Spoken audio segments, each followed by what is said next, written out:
नवी मुंबई के Vashi CIDCO exhibition centre में Asia का सबसे बड़ा कैट शो होने जा रहा है। आने वाली 11 जून रविवार को ये कैट शो का आयोजन किया गया है। इस बिल्लियों के शो में देश भर से 500 से ज़्यादा बिल्लियां हिस्सा लेंगी और इसे जज करने के लिए इंटरनेशनल जजेस आने वाले हैं। इस बारे में अधिक जानकारी देते हुए इस कार्यक्रम के आयोजक ने बताया कि इस कैट शो में देश भर से हज़ारों की संख्या में लोग अपनी बिल्लियों के साथ हिस्सा लेंगे और उन्होंने लोगों से अपील की है कि ज़्यादा से ज़्यादा लोग इस कैट शो में आए और हिस्सा लें। सर आने वाले 11 जून को संडे को सिडको एग्जीबिशन सेंटर में ये जैसा आपको पता है कि एशिया का सबसे बड़ा कैट शो होने वाला है। यहाँ पे करीबन 500 कैट्स 22 सिटीज से ट्रैवल करके मुंबई के और मुंबई के बाहर से इस इवेंट में पार्टिसिपेट करने वाले हैं। उनके चैंपियनशिप के लिए, उनके पॉइंट बटोरने के लिए, इसे जज करने के लिए 6 इंटरनेशनल जजेस आ रहे हैं। मेन इंटेंशन है कि ये हॉबी को फैसिलिटेट करने के लिए कैट ये बहुत बड़ी हॉबी हो रही है। आज लोग पेट्स को पेट्स नहीं बोलते, उनको कंपेनियन बोलते हैं। They are no more pets, they are part of their family. Okay, so अगर आप किसी को कैट ओनर बोले आज तो उन्हें बुरा लग जाए। वो बोलते हैं कि वी आर कैट पेरेंट्स। तो आप समझ रहे हो कि ये डिफरेंस आ रहा है।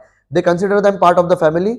जितने हमारे घर आइसोलेट हो रहे हैं, जितने अपने हम लोग अर्बनाइज्ड वे में जा रहे हैं, तो cats has become the pet of choice. Because बहुत बार, क्योंकि बेसिकली हमारे पास में हिंदुस्तान में डॉग और कैट ये दो ही मेन डोमेस्टिकेटेड या फिर पेट्स अवेलेबल होते हैं। बाय एंड लार्ज दुनिया में भी वही रेशियो है। बट जैसा हम देखें कि डॉग्स को पालना ये थोड़ा सा मुश्किल काम है। बिकॉज कई सोसाइटीज होती है वो बोलती है कि डॉग्स अलाउड नहीं है। कई म्युनिसिपल कॉर्पोरेशंस होती है कि जो बोलते हैं कि कैट डॉग ने अगर पॉटी किया तो आपको फाइन लगता है या आपको वो उठाना है।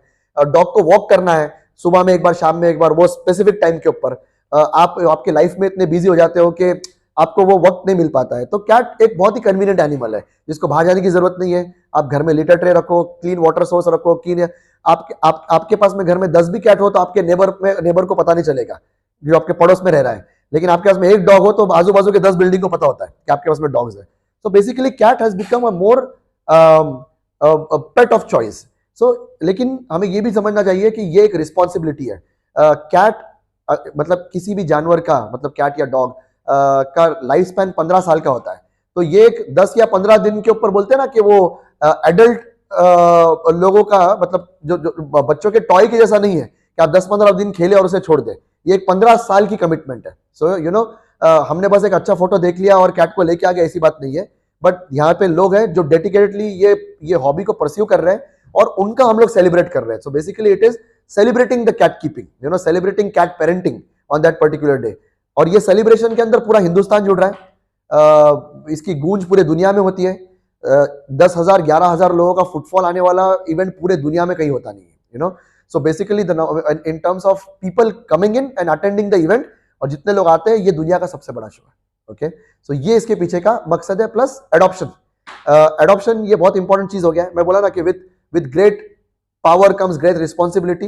So FCI being the most prestigious and the biggest organization of the country, ये हमारा नैतिक रिस्पॉन्सिबिलिटी है कि हम लोग कैट का अडॉप्शन बढ़ाएं। जो कैट्स को घर नहीं है उनको अच्छे घर दें। पिछली बार का जब हमारा इवेंट हुआ था तब करीबन 77 कैट्स को हम लोगों ने अडॉप्ट किया था, रीहोम किया था। मतलब आप इमेजिन कर सकते हो वो कैट्स कोई एडॉप्शन जोन के अंदर पड़े हैं, ओके, और उन्हें कोई यू नो ध्यान देना नहीं है, किसी एक केज में। और आज वो साउथ बॉम्बे के सी फेस घर के अंदर उनकी लाइफ गुजार रहे हैं। So you know what can you ask better than this, you know. So ये इसके पीछे का एक और मकसद है। सो बेसिकली कैट ओनर्स का एक्साइटमेंट, एंथुजियाज्म, उन लोग को कनेक्ट करना, best of quality of education, knowledge, products के साथ में, इंडस्ट्री को कैट ओनर्स के साथ में कनेक्ट करना, जिससे ये ओवरऑल इंडस्ट्री बनती है। सो ये एक शो प्लस एग्जीबिशन है।